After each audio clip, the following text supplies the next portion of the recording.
The Cottage by the Sea would like to present Sea and Wood, an art and woodworks exhibition in honour of Daisy Myrtle Golightly.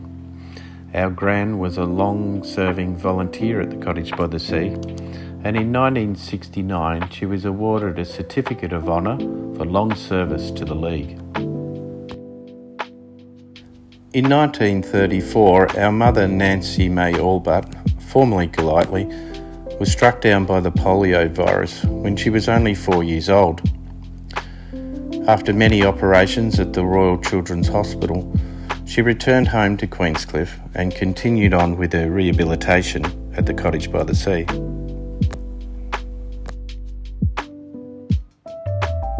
Our family spans 5 generations in Queenscliff.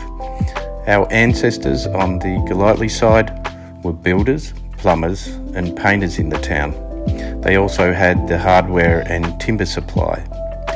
They were very community minded, and this would flow down through our family over the years.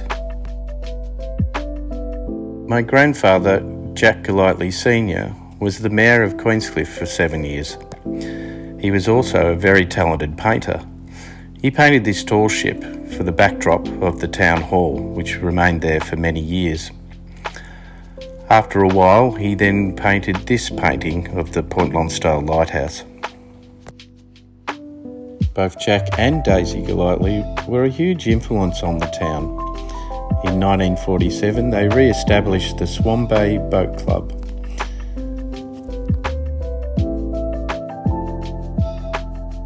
Pictured here with Sess Anderson, the Swan Bay Boat Club was a wonderful organisation to share sailing with many people in the town.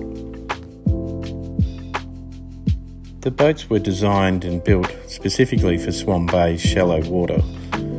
This is Mum sitting on her Swan Bay pup, and also Dad with his Swan Bay swan.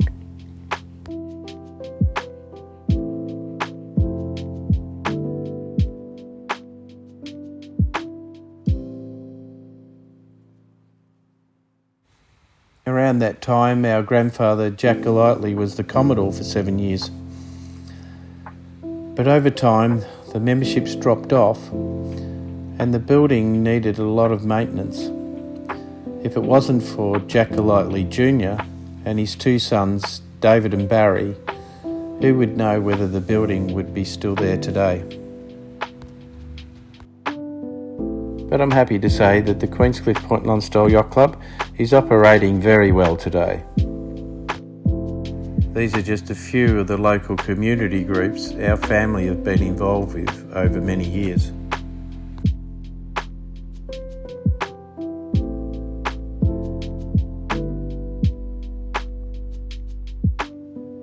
Our uncle Don Golightly was the captain of the local fire brigade for many years, and after he passed away, his son Bruce took over that role.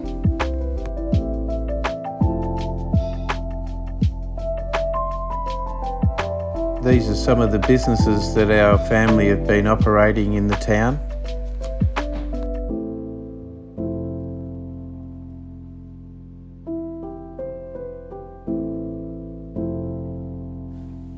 Our Uncle Don and his family created the Beacon Resort Caravan Park located in Point Lonsdale. They would win many tourist awards over that time and employed a lot of locals to help them run the park. Mum and Dad were a huge influence on our family. Even when Mum was young, she won a Youth Workers Award for raising £1 towards the Second World War effort.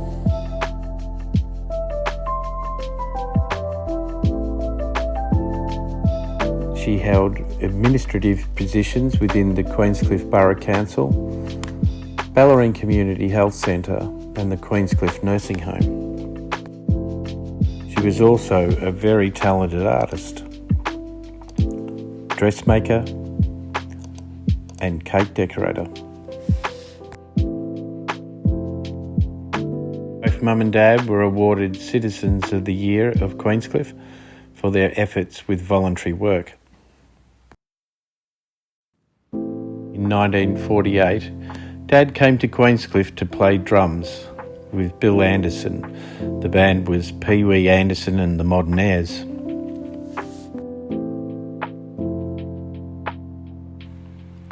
He played drums in Queenscliff for more than 50 years, and he was also the longest running act at the Queenscliff Music Festival.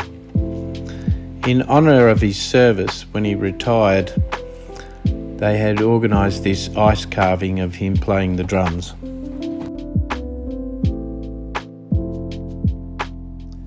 Our dad grew up in boats. His father was a professional handline fisherman out of Port Arlington. A close friend of his was Peter Locke, the boat builder in Queenscliff.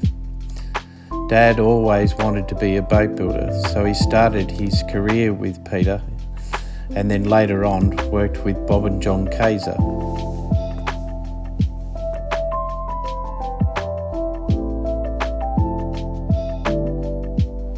But Dad always wanted to design and build his own boats, so Gilcraft Boats was born. Over a career of 50 years, he built more than 200 boats, ranging from large timber fishing boats, yachts and pleasure craft. But the pinnacle of his career was designing and help build this beautiful yacht called Matani. Dave Ramage, the owner, would charter it in South America for more than 15 years. Dad was an early volunteer of the Queenscliff Maritime Museum. He always wanted to build a replica boat building shed so he could house the histories of all the boat builders that were in the town, including Gilcraft Boats. He envisioned the building to be a public space that could be used for jazz nights, model boats exhibitions, and the famous fishy tales of where stories would be told of days gone by. He closed the business when I was young, so I didn't get a chance to work with him there. It would be in my 50th year I had a chance to build my own Gilcraft boat with Dad. My wife Leslie named our boat Revere, which is French for dream, and that's exactly what it was, a dream come true to build a boat with Dad.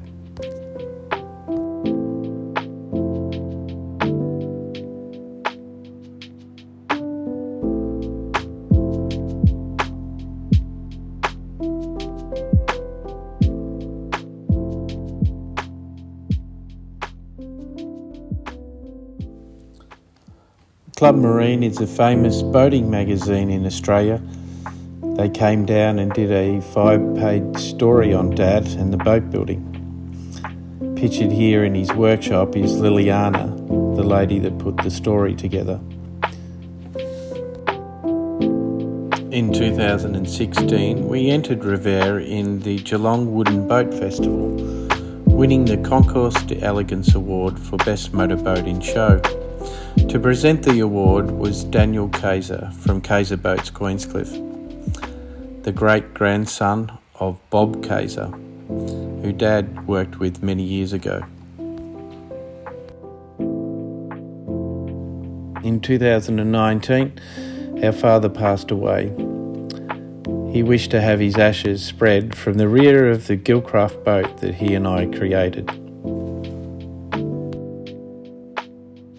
We grew up at 6 Raglan Street, Queenscliff, just up the road from the Cottage by the sea and the beautiful beach. My parents always said, give back to the town that you grew up in. So I've created this woodwork and art exhibition called Sea and Wood to raise money for the future children's programs at the Cottage by the sea. Working tirelessly in my workshop over a 12-month period, I became a member of the 9 Finger Woodwork Club.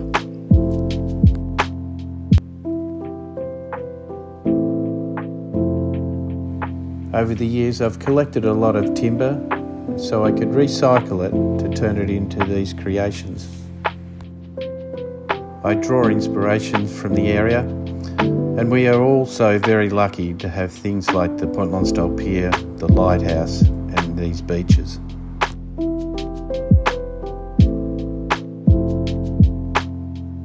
The red gum I use had been milled on a private farm in Horsham.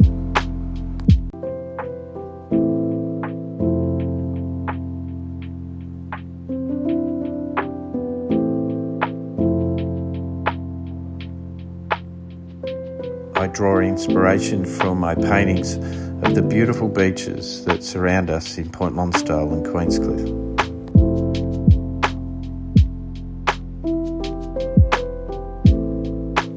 This is Swan Bay Jetty, located in the northern part of Swan Bay. We used to call it Jack Mac's Jetty, named after Jack McDonald, a fisherman that was in the area. They replaced it about 30 years ago, and I was able to get hold of some of the timber to use in my work. Leslie and I would like to thank you all for attending the exhibition.